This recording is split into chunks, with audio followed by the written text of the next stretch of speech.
नमस्कार मित्रांनो, H D Marathi या यूट्यूब चॅनलवरती पुन्हा एकदा आपलं मनापासून स्वागत आहे. महापारेषण महावितरण भरती ITI इलेक्ट्रिशियन आणि वायरमनच्या विद्यार्थ्यांकरिता जे आपण टेस्ट सिरीज चालू केलेली आहे, टेस्ट सिरीजमधील टेस्ट नंबर 2चा आज आपण टेस्ट विश्लेषण पाहणार आहोत. या अगोदरची जर कोणी टेस्ट दिली नसेल त्यांनी काय करायचं, आपलं टेलिग्राम चॅनल जॉईन करायचं.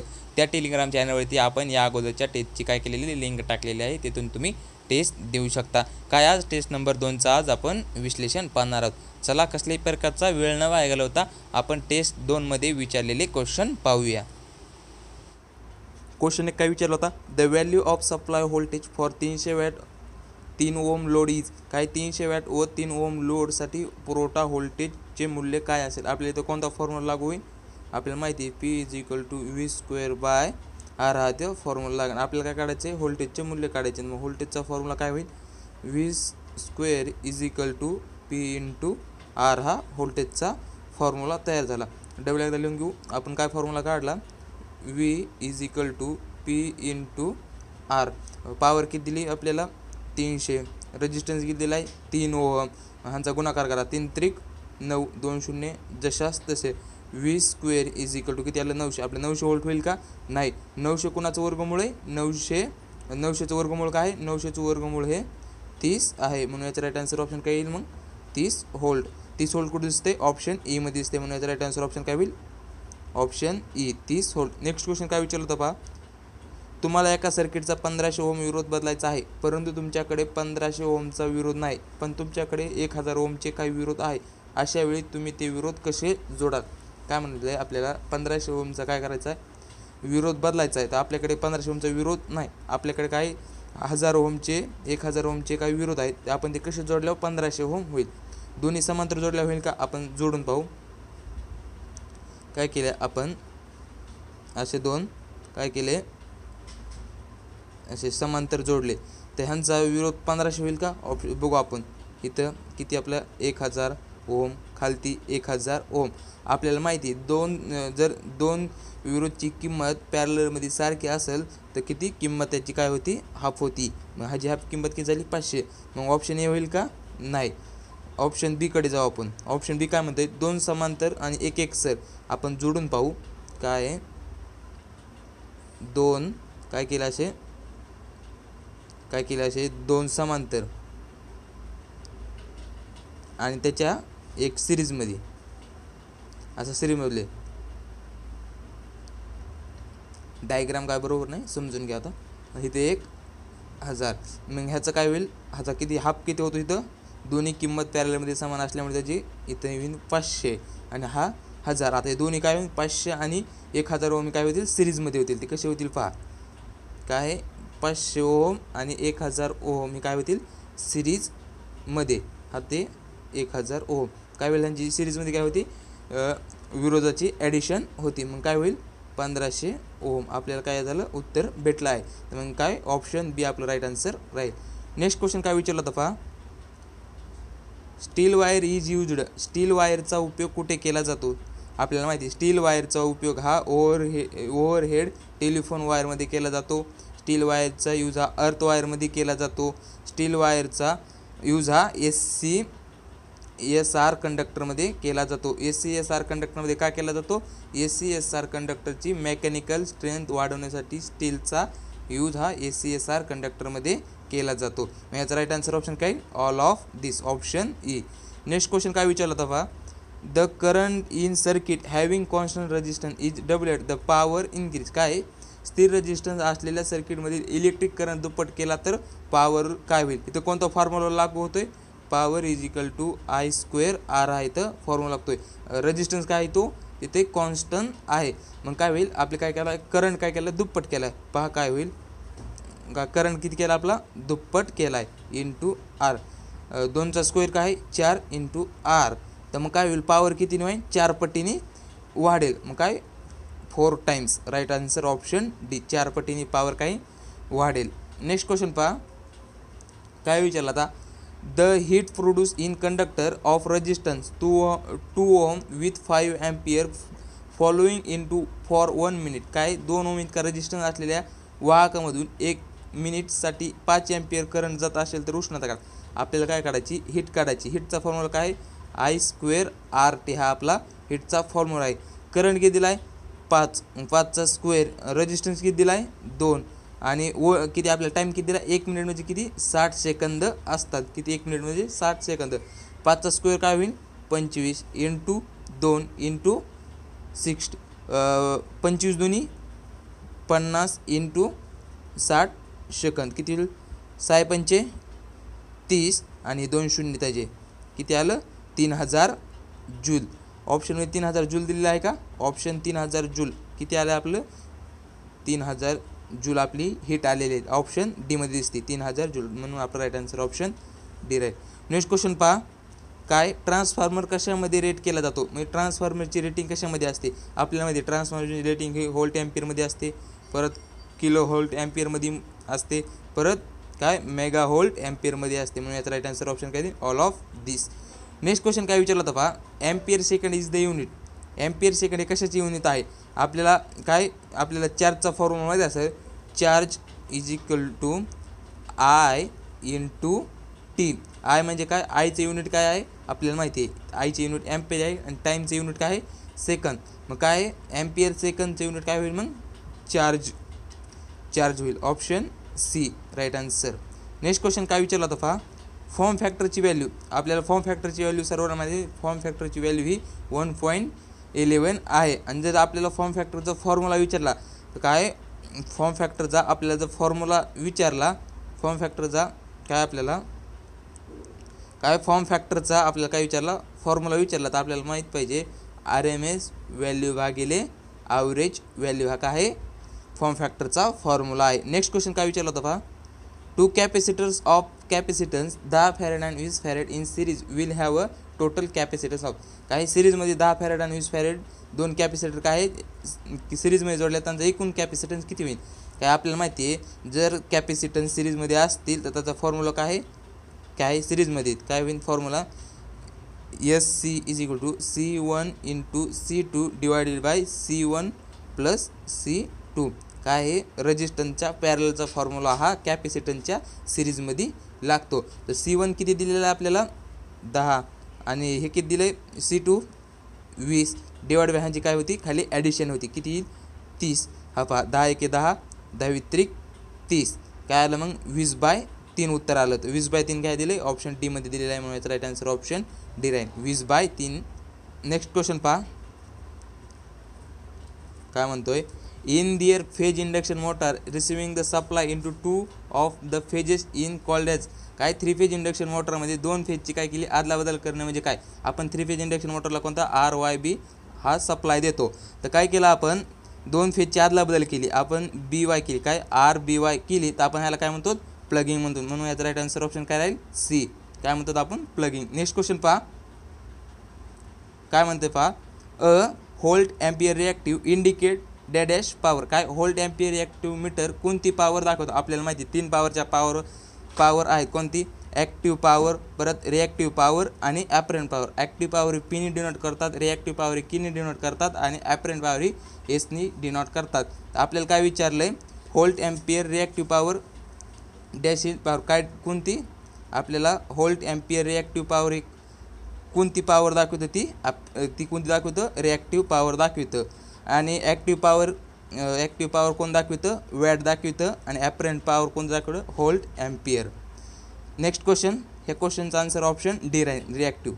नेक्स्ट क्वेश्चन पहा the speed of DC motor. काय DC मोटरचा वेग कसा आहे आपल्या DC मोटरचा फॉर्म्युला माहीत असेल NS is equal to EB divided by flux. EB म्हणजे काय बॅक EMF. तर काय विचारलं आपल्याला DC मोटरचा वेग कसा आहे DC मोटरचा वेग काय आहे EBच्या बॅक EMFच्या कसा आहे डायरेक्टली प्रोपोर्शनल आहे आणि फ्लक्सच्या काय आहे इनव्हर्सली प्रोपोर्शनल. म्हणून याचा राईट आन्सर ऑप्शन काय राहील काय पहा ऑप्शन डी मध्ये दिले B and D. काय B म्हणजे काय इनव्हर्सली प्रोपोर्शनल ऑफ फ्लक्स आणि D म्हणजे काय directly proportional of to back EMF. काय DC मोटरची स्पीड ही बॅक EMFच्या कशी डायरेक्टली प्रोपोर्शनल आहे आणि फ्लक्सच्या कशी ती इनव्हर्सली प्रोपोर्शनल आहे. म्हणून याचा राईट आन्सर ऑप्शन काय राहील D ऑप्शन.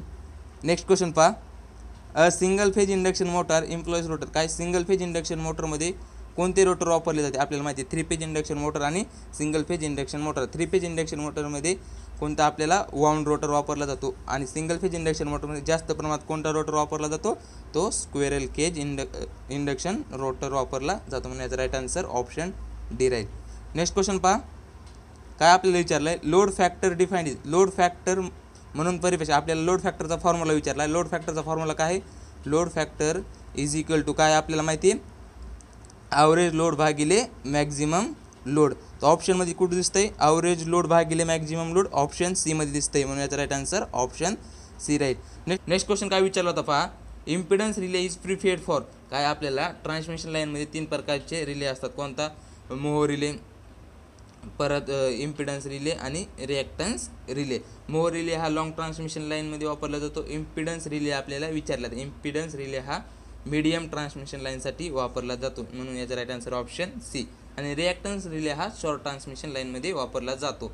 नेक्स्ट क्वेश्चन काय मॅग्नेटिक फील्ड इंटेन्सिटीचे युनिट विचारले. मॅग्नेटिक फील्ड इंटेन्सिटीचं काय याचं मॅग्नेटिक फील्ड इंटेन्सिटीचं काय आपल्याला युनिट विचारलं ते आणि मॅग्नेटिक फील्ड इंटेन्सिटी ही एचने डिनॉट करतात. आपल्याला माहीत असेल मॅग्नेटिक फील्ड इंटेन्सिटीचे युनिट काय आहे ॲम्पियर टन पर मीटर म्हणून याचा राईट आन्सर ऑप्शन काय राहील ऑप्शन ई मध्ये दिसतंय ॲम्पियर टन पर मीटर. ॲम्पियर टन पर वेबर कुणाचं आहे ते रिलक्टन्सचं आहे. ॲम्पियर टन हे EMMFचं आहे आणि ओम मीटर ते काय मोह हे कंडक्टन्सचं आहे. राईट आन्सर ऑप्शन काय राहील ऑप्शन ई राहील मॅग्नेटिक फील्ड इंटेन्सिटीचे युनिट काय आहे ॲम्पियर टन पर मीटर. नेक्स्ट क्वेश्चन पहा डायमॅग्नेटिक मटेरियल आहे काय विचारले आपल्याला खालीलपैकी आपल्याला माहिती आहे 3 पदार्थाचे मटेरियल आहेत कोणते डायमॅग्नेटिक पदार्थ परत फेरोमॅग्नेटिक पदार्थ आणि पॅरामॅग्नेटिक पदार्थ असे 3 प्रकारचे आपले काय मटेरियल आहेत. आपल्याला काय विचारलं डायमॅग्नेटिक पदार्थ आता कोबाल्ट काय हा फेरोमॅग्नेटिक स्टील पण काय फेरोमॅग्नेटिक आणि सिल्वर आणि सिलिकॉन काय आहेत हे सिल्वर अँड सिलिकॉन काय आहेत डायमॅग्नेटिक मटेरियल आहेत म्हणून याचा राईट आन्सर ऑप्शन ई राहील सिल्वर अँड सिलिकॉन हे डायमॅग्नेटिक मटेरियल आहेत आणि वरचे 2 कोबाल्ट आणि स्टील काय आहेत फेरोमॅग्नेटिक आहेत काय ते फेरोमॅग्नेटिक आहेत म्हणून याचा राईट आन्सर ऑप्शन काय राहील डायमॅग्नेटिक पदार्थ ऑप्शन ई मध्ये आहे. नेक्स्ट क्वेश्चन काय विचारला होता पहा नेक्स्ट क्वेश्चन पहा काय म्हणलं 10 ओम मधील व्होल्टेज ड्रॉप काढा. काय खाली एक सर्किट दिलेलं आहे काय आपल्याला सर्किट दिलेलं आहे आणि आपल्याला काय काढायचं आहे या 10 ओम मधील काय काढायचं आहे व्होल्टेज ड्रॉप काढायचा आहे. आपल्याला व्होल्टेज ड्रॉपचा फॉर्म्युला माहीत असेल व्होल्टेज काय VD is equal to I into R हा काय आहे व्होल्टेज ड्रॉपचा फॉर्म्युला आहे. आपल्याला इथं करंट दिला आहे का नाही मग आपल्याला आधी करंट फाइंड आउट करावं लागेल. करंटचा फॉर्म्युला काय आहे पहा करंटचा फॉर्म्युला माहीत असेल काय आहे V/R हा करंटचा फॉर्म्युला आहे. आपल्याला व्होल्टेज किती दिले 200 रेजिस्टन्स किती असेल ही सिरीजमध्ये असल्यामुळे यांची काय डायरेक्ट ॲडिशन होईल किती रेजिस्टन्स 10 20 30 आणि 30 60 हा काय आहे रेजिस्टन्स हा 0 कटला हा 0 कटला 6 काय होईल 6 6 बाई 6 18 उरले 2 दिला पॉईंट झाली 20 काय होईल असं 3.33 आपला काय आला करंट आला किती आला आपला करंट 3.33 एम्पियर हा आपला टोटल करंट आला. आपल्याला काय विचारलं आहे 10 ओम मधील व्होल्टेज ड्रॉप काढायचा आहे. आपल्याला व्होल्टेज ड्रॉपचा फॉर्म्युला आताच पाहिला व्होल्टेज ड्रॉपचा फॉर्म्युला काय आहे VD is equal to I into R काय I इंटू R आपण किती करंट काढला किती 3.33 इंटू रेजिस्टन्स किती आपल्याला कशातला काढायचा आहे 10 ओम मधला काढायचा म्हणून इथं 10 ओम याचा गुणाकार किती येईल मग 33.3 व्होल्ट व्होल्टेज ड्रॉप 10 ओम मधील ह्यांचा गुणाकार किती येतो 33.3 व्होल्ट. सोपं आहे गुणाकार करून पहा. नेक्स्ट क्वेश्चन पहा याचा राईट आन्सर ऑप्शन काय राहील मग ऑप्शन 33.3 व्होल्ट कुठे दिले ऑप्शन ए मध्ये दिले 33.3 व्होल्ट. ऑप्शन सी होईल का नाही ते 3.33 व्होल्ट आहे option A is right answer. Next question काय म्हणतो पहा 3 फेज इंडक्शन मोटरमध्ये एअर गॅप वाढला असता ते काय 3 फेज इंडक्शन मोटरमधील एअर गॅप वाढला असता 3 phase induction motor air gap हा कोणाला इन्व्हर्सली प्रोपोर्शनल तो पॉवर फॅक्टरला काय तो इन्व्हर्सली प्रोपोर्शनल आहे. तर एअर गॅप काय झाला वाढला असता पॉवर फॅक्टर काय होईल मग आपला पॉवर फॅक्टर कमी होईल. मग ऑप्शन कशामध्ये दिसतंय ऑप्शन ए मध्ये दिसते पॉवर फॅक्टर डिक्रीज म्हणजे पॉवर फॅक्टर काय होईल कमी होईल. एअर गॅप आणि पॉवर फॅक्टर हा कसा आहे इन्व्हर्सली प्रोपोर्शनल आहेत म्हणून याचा राईट आन्सर ऑप्शन ए राहील power factor is decrease. Next question पहा स्क्वेरल केज रोटर स्क्विन करण्याचे फायदे काय? आपला स्क्वेरल केज रोटर स्क्विन करण्याचे फायदे काय? आपल्याला माहिती आहे स्क्वेरल केज रोटर स्क्विन केलं काय होते? स्पीड काय हवेचा विरोध असल्यामुळे स्पीड पण काय होते? स्पीड काय होते? वाढते. परत स्पीड वाढल्यामुळे काय इफिशियन्सी पण आपली वाढते. परत मोटरचे स्मूथ ऑपरेशन होते आणि आउटपुट वाढते. म्हणून याचा राईट आन्सर ऑप्शन काय राहील? ऑल ऑफ दिस. काय होते? स्पीड वाढते, इफिशियन्सी वाढते, स्मूथ ऑपरेशन होते आणि आउटपुटसुद्धा वाढते. म्हणून याचा राईट आन्सर ऑप्शन काय राहील? All of this. Next question विचारला होता काय? सिंक्रोनस मोटरचा पॉवर फॅक्टर काय विचारला आपल्याला? सोपा क्वेश्चन आहे. सिंक्रोनस मोटरचा आपल्याला काय विचारला आहे? पॉवर फॅक्टर विचारलेला आहे. सिंक्रोनस मोटरचा पॉवर फॅक्टर काय आहे? युनिटी आहे, लॅगिंग आहे आणि लीडिंग आहे. म्हणून याचा राईट आन्सर ऑप्शन काय राहील? All of this. Option D राहील. काय सिंक्रोनस मोटरचा पॉवर फॅक्टर हा युनिटी आहे, लॅगिंग आहे आणि लीडिंग पण आहे. म्हणून याचा राईट आन्सर ऑप्शन डी राहील. All of this. Next question काय विचारला होता पहा. काय विचारलंय? द कॉन्स्टंट लॉसेस इन ट्रान्सफॉर्मरमधील स्थिर लॉस कोणते? कॉन्स्टंट लॉसेसला आपण काय म्हणतो? मॅग्नेटिक लॉस किंवा कोर लॉस हे म्हणतो कॉन्स्टंट लॉस. मग त्या कॉन्स्टंट लॉसेसमध्ये कोणते कोणते दोन लॉसेस येतात? हिस्टेरिसिस लॉस आणि काय eddy current loss.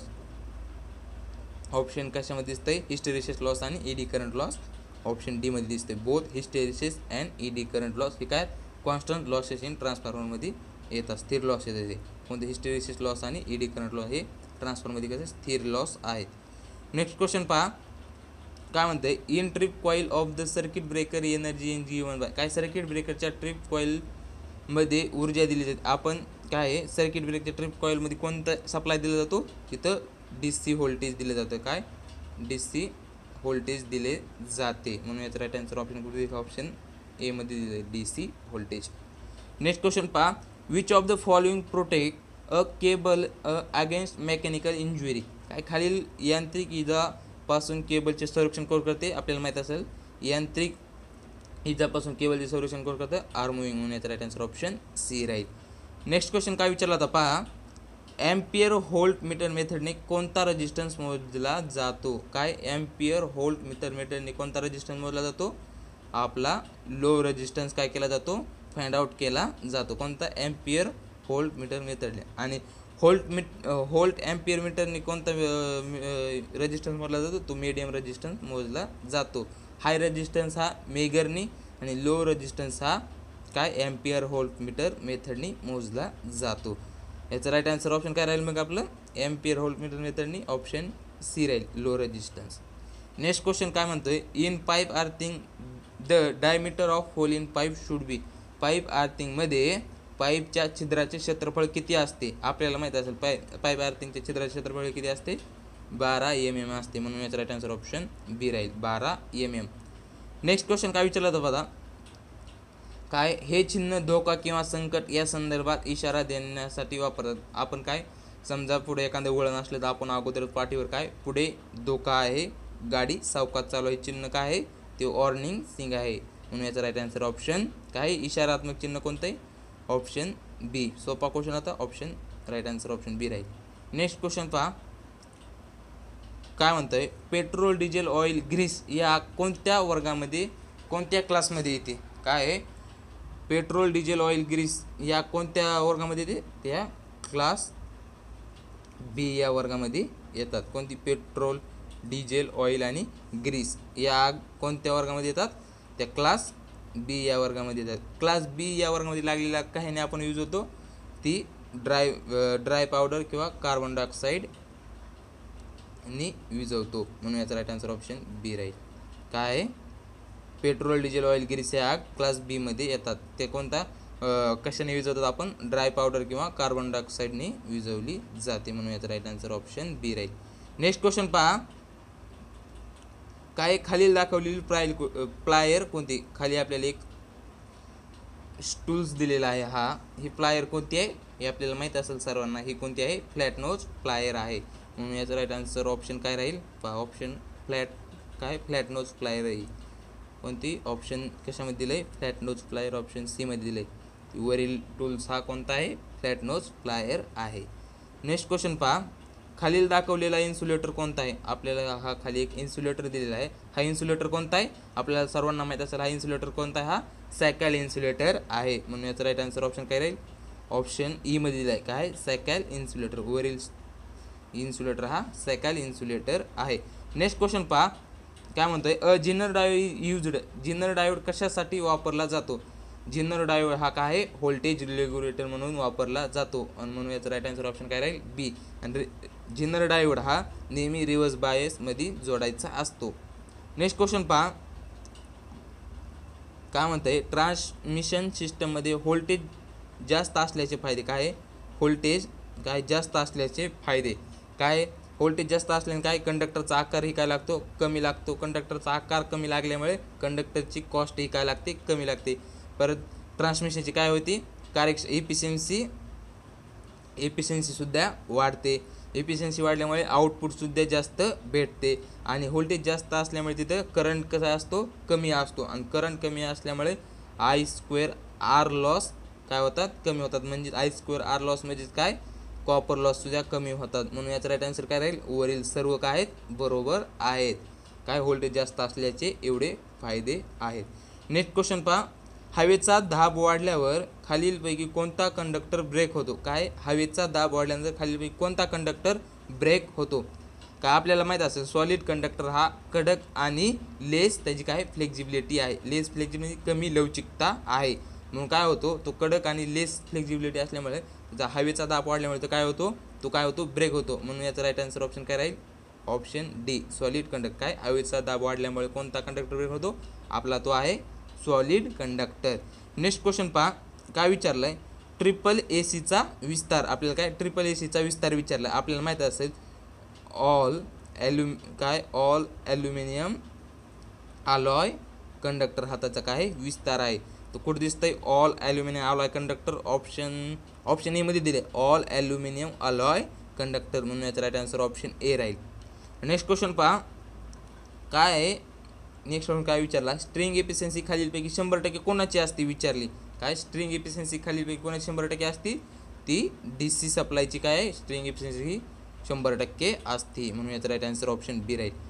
Next question काय आहे, दोन कंडक्टरमधील पेसिंग मेंटेन ठेवण्याचे कोण काम. काय हे दोन कंडक्टर आहेत असे आणि दोनच्यामध्ये जे अंतर आहे ते पेसिंग जी मेंटेन कोण ठेवतं, ते स्टे इन्सुलेटर ठेवतो. का टे इन्सुलेटर हा पोलला काय आधार देण्यासाठी असतो. ऑप्शन येईल का नाही, पोस्ट इन्सुलेटर नाही, पिन इन्सुलेटर आहे का नाही. काय राहील मग, दोन कंडक्टरमध्ये पेसिंग मेंटेन ठेवण्यासाठी कोणता इन्सुलेटर वापरतो आपण, रील इन्सुलेटर वापरतो. राईट आन्सर ऑप्शन डी राहील. नेक्स्ट क्वेश्चन पहा काय स्किन इफेक्ट हा याच्या समप्रमाणात म्हणजे डायरेक्टली प्रोपोर्शनल आहे. काय स्किन इफेक्ट आपल्याला माहीत असेल, एरिया वाढला असता काय होतं, स्किन इफेक्टसुद्धा वाढतो. परत फ्रिक्वेन्सी वाढली असता सुद्धा काय होतं, स्किन इफेक्ट वाढतो. आणि कंडक्टरचा म्यू म्हणजे परमॅबिलिटी वाढली असता स्किन इफेक्ट काय होतो, वाढतो. म्हणून याचा राईट आन्सर ऑप्शन काय राहील, ऑप्शन ए होईल. का क्रॉस सेक्शनल एरिया वाढला असता स्किन इफेक्ट वाढतो, डायरेक्टली प्रोपोर्शनल आहे. सप्लाय फ्रिक्वेन्सी वाढली असता वाढतो, ऑप्शन ए अँड बी होईल. ऑप्शन डी पण कंडक्टरची परमॅबिलिटी वाढला असता स्किन इफेक्टसुद्धा वाढतो. म्हणून याचा राईट आन्सर ऑप्शन काय राहील, ई राहील, all of this. Next question काय विचारला तर पहा, नेक्स्ट क्वेश्चन काय, if a direct current flow through a circuit the movement of electrons in the circuit. काय आहे, जर एखाद्या मंडळाला DC करंट सोडला असता इलेक्ट्रॉनची हालचाल कशी होईल. आपल्याला काय एखाद्या मंडळाला आपण काय दिला DC सप्लाय दिला तर त्या इलेक्ट्रॉनची हालचाल काय होईल, ती युनिडायरेक्शनल काय होईल, युनिडायरेक्शनली ते फिरतील इलेक्ट्रॉन्स. नेक्स्ट क्वेश्चन काय विचारला होता, काय म्हणतंय, as per ohm's law statement in the current in directly proportional to. काय मंडळातील ओमच्या कायद्यानुसार प्रवाह ते कोणाच्या समप्रमाणात आहे. सोपा क्वेश्चन आहे. आपल्याला करंटचा फॉर्म्युला असेल काय V/R हा काय आहे फॉर्म्युला काय आहे करंटचा. तर काय विचारलं आपल्याला करंट विचारला कोणाच्या थेट प्रमाणात आहे, तो काय आहे व्होल्टेजच्या कसा आहे, तो डायरेक्टली प्रोपोर्शनल आहे. म्हणून याचा राईट आन्सर ऑप्शन काय ऑप्शन ई राहील. व्होल्टेजच्या तो कसा आहे डायरेक्टली प्रोपोर्शनल आहे आणि रेजिस्टन्सच्या तो कसा आहे इन्व्हर्सली प्रोपोर्शनल आहे. म्हणून याचा राईट आन्सर ऑप्शन ई राहील. व्होल्टेजच्या तो डायरेक्टली प्रोपोर्शनल आहे. नेक्स्ट क्वेश्चन काय विचारलं पहा, काय विचारला आहे, एक 200 वॅटचा व 110 व्होल्टचा बल्ब करंट किती घेईल. इथे कोणता फॉर्म्युला होईल, P = काय होईल V/I. इथं आपल्याला काय विचारलं आहे, किती करंट विचारला. काय काढायचं आपल्याला, इथं करंट काढायचं. करंटचा फॉर्म्युला काय होईल, करंट = P/I. व्ही हा फॉर्म्युला तयार होईल. काय दिलं मग पहा आपण काय फॉर्म्युला तयार केला, current is equal to power भागिले काय व्होल्टेज. पॉवर किती दिली आपल्याला, दिली 200 वॅट आणि किती व्होल्टेज किती दिलं 110 वोल्ट. हा शून्य कटला, हा शून्य कटला, 11 एक 11 किती 11 एक 11 किती उरला, किती 9 उरले, शून्य दिला इथे पॉईंट झाला, 11 8 88 म्हणून आपलं काय आलं 1.8 एम्पियर करंट आला. म्हणून याचा राईट आन्सर ऑप्शन बी देईल 1.8 एम्पियर. नेक्स्ट क्वेश्चन काय विचारला होता पहा, dash amount of it will be generated in filament of resistance of 2 ohm Wien 2 ampere current pass through. काय एका फिलामेंटमधून वाहणारा करंट 2 एम्पियर आणि रेजिस्टन्स 2 ओहम असेल तर त्यामध्ये उष्णता निर्माण. आपल्याला काय उष्णतेचा आपल्याला काय हीट विचारलेली, हीटचा फॉर्म्युला काय आहे, heat is equal to I square RT. हा काय आपला हीटचा फॉर्म्युला. तर मग आपल्याला करंट किती दिला आहे 2, 2चा स्क्वेअर, रेजिस्टन्स किती दिला आहे आपल्याला 2 एम्पियर इंटू टाईम 1. काय 2चा स्क्वेअर काय होईल 4 गुणिले 2, 4 दोन्ही 8 जूल. आपलं राईट आन्सर काय आलं मग 8 जूल. ऑप्शन कुठे दिसतंय 8 जूल, ऑप्शन डी मध्ये दिसतंय. राईट आन्सर ऑप्शन डी राहील 8 जूल. नेक्स्ट क्वेश्चन काय विचारला पहा, काय म्हणतोय, the resistance of uniform conductor of metal is directly proportional to. काय धातूच्या एक समान कंडक्टरचा रेजिस्टन्स हा कुणाच्या समप्रमाणात आहे. एकदम सोपा क्वेश्चन आहे. आपल्याला रेजिस्टन्सचा फॉर्म्युला माहीत असेल, एल हा कायचा आहे रेजिस्टन्सचा फॉर्म्युला आहे. काय विचारलं आहे, रेजिस्टन्स हा आपल्याला दिसतोय हा लेनच्या कसा आहे डायरेक्टली प्रोपोर्शनल आहे आणि एरियाच्या कसा आहे तो इनव्हर्सली प्रोपोर्शनल आहे. आपल्याला काय विचारलं डायरेक्टली प्रोपोर्शनल कुणाचे आहे, तर सोपा क्वेश्चन होता, तो कुणाचा आहे लेनच्या कसा आहे तो डायरेक्टली प्रोपोर्शनल आहे. म्हणून याचा राईट आन्सर ऑप्शन काय राहील ऑप्शन डी मध्ये दिसते. काय लेंथ लांबीच्या समप्रमाणात आहे. नेक्स्ट क्वेश्चन पहा विचारला होता काय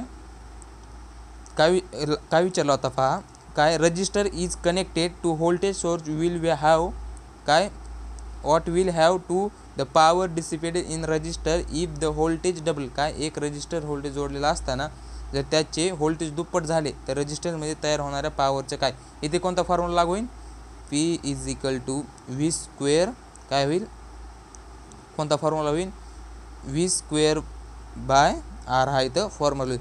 काय विचारलं आपल्याला, व्होल्टेज काय केले असता, व्होल्टेज डबल केले असता, व्होल्टेज काय केले इथं डबल केले असता, पॉवर काय पडेल 2 इंटू 2 किती होईल 4. मग काय बिकम्स 4 टाइम्सनी पॉवर ही 4 पटीने काय होईल वाढेल. म्हणून याचा राईट आन्सर ऑप्शन काय राहील ऑप्शन सी पहा, बिकम्स 4 टाइम्सनी पॉवर वाढेल. नेक्स्ट क्वेश्चन काय विचारला पहा,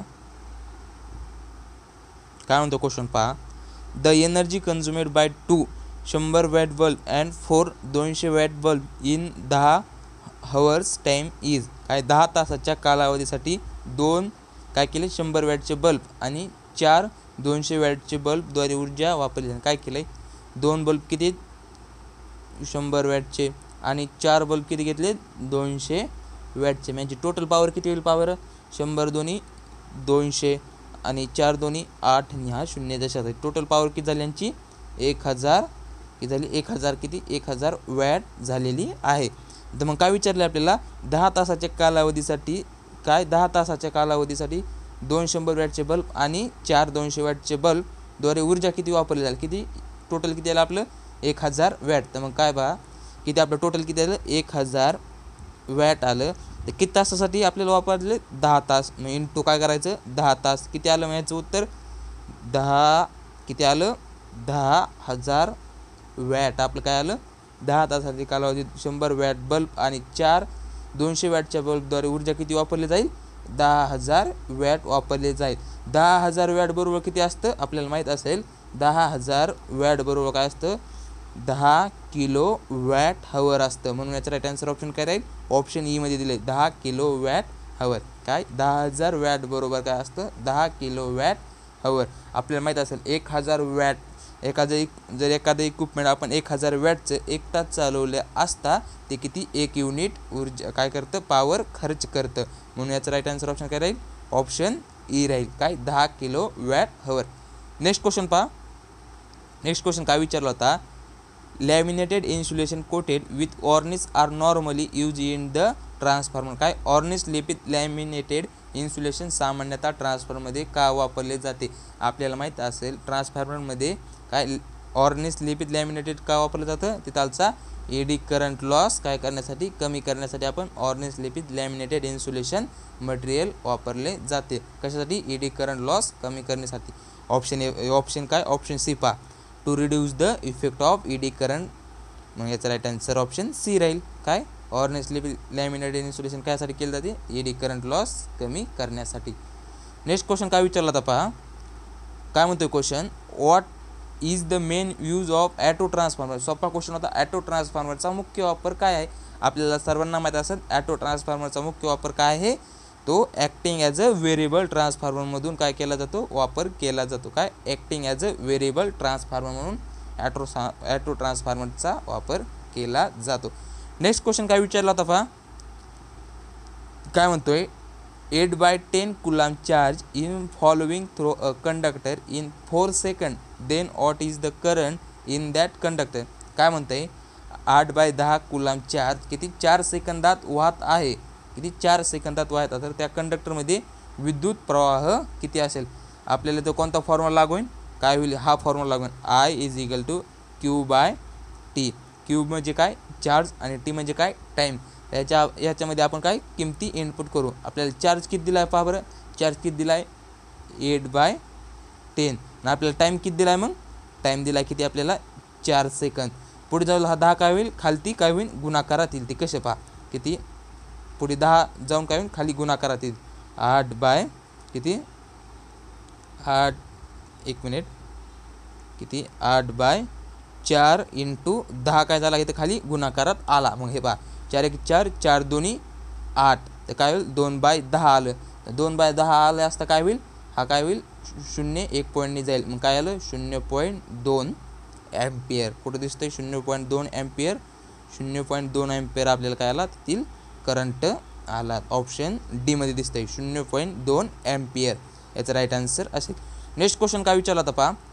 what is the resistance when both the length and size of the conductor are double. काय कंडक्टरची लांबी आणि आकार काय दोन्ही दुप्पट केलं तर प्रतिकार काय राहील? काय आपल्याला रेजिस्टन्सचा फॉर्म्युला माहीत आहे. Resistance L/A. काय केलं आहे? काय केलं असता? लेंथ काय केली? दुप्पट केली. मग लेंथच्या रेजिस्टन्स कसं आहे? Directly proportional. काय होईल? रेजिस्टन्स 2 पटीने वाढेल. पण काय परत काय केली? आपला आकार एरियासुद्धा काय केला आहे? 2 पटीने वाढवला आहे. एरिया आणि रेजिस्टन्स कसे ते इनव्हर्सली प्रोपोर्शनल आहे. एरिया वाढवला असता 2 पटीने, परत हा रेजिस्टन्स काय होईल? 2 पटीने कमी होईल. फक्त काय राहील मग? फक्त आर हा राहील. मग याचा राईट आन्सर ऑप्शन काय राहील? मग फक्त काय राहील आपला? आर. म्हणून याचा राईट आन्सर ऑप्शन सी राहील, आर. नेक्स्ट क्वेश्चन पहा. Which type of control device is use in electronic fan regulator control circuit. काय electronic fan regulator control device म्हणून आपण काय वापरला जातो? आपल्याला माहीत असेल. ऑप्शन एमध्ये दिले ट्रॅक आपण यूज केला जातो. म्हणून याचा राईट आन्सर ऑप्शन सी राहील. सोपा क्वेश्चन होता. नेक्स्ट क्वेश्चन पहा. काय सेकंडरी सेलमध्ये एनर्जी हा क्वेश्चन आपला टेस्टमध्ये काय झालेला आहे? आपल्याकडून टायपिंगमध्ये मिस्टेक झालेले आहे. आपण याचा क्वेश्चनचं आपण एक्सप्लेनेशन देऊ. काय सेकंडरी सेल काय सेकंडरी काय आपण सेकंडरी सेल काय करतो? आपण जर यूज करायचे असल्यास तो काय होतो करतो? तो काय करतो माहीत असायला पाहिजे आपल्याला. आपल्याला जर यूज करायचा असल्यास तो काय करतो? केमिकल इंटू इलेक्ट्रिकल एनर्जी करतो. आणि जर तो चार्ज करायचा असल्यास काय तो चार्ज करायचा असल्यास तो काय करतो? Electrical energy to chemical energy करतो. हे लक्षात असू द्या. काय यूज करायचे असल्यास तो काय करतो? केमिकल एनर्जी इंटू इलेक्ट्रिकल एनर्जीमध्ये तो काय करतो? कन्वर्ट करतो. आणि जो आपल्याला सेकंडरी सेल चार्ज करायचा असल्यास तो इलेक्ट्रिकल एनर्जी टू ते काय केमिकल एनर्जीमध्ये काय करतो? तो कन्वर्ट करतो. हा क्वेश्चन आपला टेस्टमध्ये चुकलेला आहे, त्यासाठी माफी असावी. Next question. लाईट आणि साऊंडच्या स्वरूपात पॉवर लॉस होतो तेव्हा कोणता इफेक्ट होतो? काय लाईट आणि साऊंडच्या स्वरूपात पॉवर लॉस होतो, कोणता लॉस होतो? आपल्याला माहीत असेल ट्रान्समिशन लाईनमध्ये किती 4 प्रकारचे लॉसेस होतात. कोणते होतात? प्रॉक्झिमिटी इफेक्ट, स्किन इफेक्ट, परत कोरोना इफेक्ट आणि फेरांटी इफेक्ट. हा 4 प्रकारचे लॉस होतात. आपल्याला माहीत असेल कोरोना लॉस माहीत असेल. आपल्याला एखाद्या ट्रान्समिशन लाईन खालून जात असताना आपल्याला हिसिंग नॉईज जो ऐकू येतो, काय हिसिंग नॉईज जो आपल्याला आवाज जो ऐकू येतो तो कोणता असतो? तो कोरोना इफेक्टमुळे होतो. आणि जो कंडक्टरवरची जो व्हायलेट ग्लो असतो तो बी कोणत्या इफेक्टमुळे होतो, तो कोरोना इफेक्टमुळे होतो. मग आपल्याला तेच विचारले, लाईट आणि साऊंडच्या स्वरूपात पॉवर लॉस होतो तो कोणता इफेक्ट असतो, तो कोरोना इफेक्ट असतो. म्हणून याचा राईट आन्सर ऑप्शन काय राहील, ऑप्शन बी राहील, कोरोना इफेक्ट. नेक्स्ट क्वेश्चन, हा आजचे आपल्या टेस्टचे आपण किती, आजच्या टेस्टमध्ये टोटल 52 क्वेश्चन विचारले होते. किती, टोटल 52 क्वेश्चन विचारले होते. जी कोणी या व्हिडिओवरती नवीन असेल त्यांनी काय करायची, अगोदरची जर टेस्ट दिली नसेल तर त्यांनी टेस्ट आपल्या टेलिग्राम चॅनल, त्या टेस्टची लिंक आहे तिथून तुम्ही टेस्ट देऊ शकता. चला, जर तुम्हाला व्हिडिओ आवडला असल्यास व्हिडिओला लाईक आणि चॅनलला काय करायचं, सबस्क्राईब करायचं आहे. धन्यवाद.